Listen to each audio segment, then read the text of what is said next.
It is often said that we are anti-Indian, anti-Jewish, we are anti-American. Nothing can be further from truth. We are against the political ideology and doctrines of those states.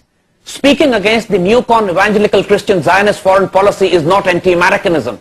Speaking against the Zionist policies of the Israeli state is not speaking against the Jewish people. There are so many Jewish people who are against the Israeli state themselves.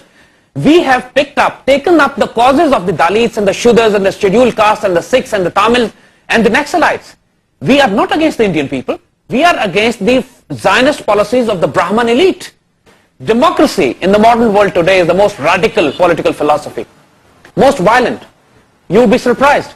But the fact of the matter is that since Second World War, post Second World War, the democratic countries have killed over 100 million people in various wars, fought globally all over the world. The winless wars, the pharmaceutical mafia, the drug mafia, the way they control the food supply, the way they're subsidizing the food crops and creating the genetically modified crops and destroying the civilization, agriculture and food chains of the poorer countries in Africa and rest of the world. The way they're controlling the retroviral drugs and letting millions die through AIDS. We are talking about the examples shown by the so-called democratic states today.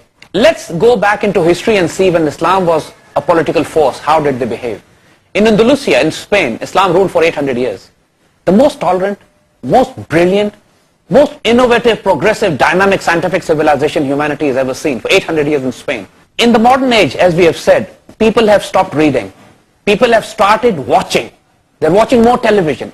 And that is where if the mind control game goes on, because that's where the perception management, that's where the images, that's where the shuffling of signs and symbols and images actually start to program your collective psyche. That's where you're made to believe that Muslims are extremists. That's where you're made to believe that Muslims have no contribution to science and technology and humanity. This is where you're made to believe that if a Muslim political thought process comes, it would only mean cutting hands and beating people with sticks. But no reference is made to the most glorious and brilliant civilizations which showed the light to humanity for hundreds of years. To say that Islamic civilization is the best for a Muslim, for me, yes, it would be a statement to make. But addressing to non-Muslims, I would tell them, invite them to come and do a comparative analysis. Open your mind, study. See how the civilization was. Let's not close your minds. Because what is happening is that even for the Western world, for non-Muslim world, a massive gross injustice is being done to them because they are not being given the option to compare. Even if the Jews come with such a system, I'll be more than happy to accept it. If Hindus come with such a system, I'll be more than happy to accept it. We are needed. These lone voices are required. We are never too many.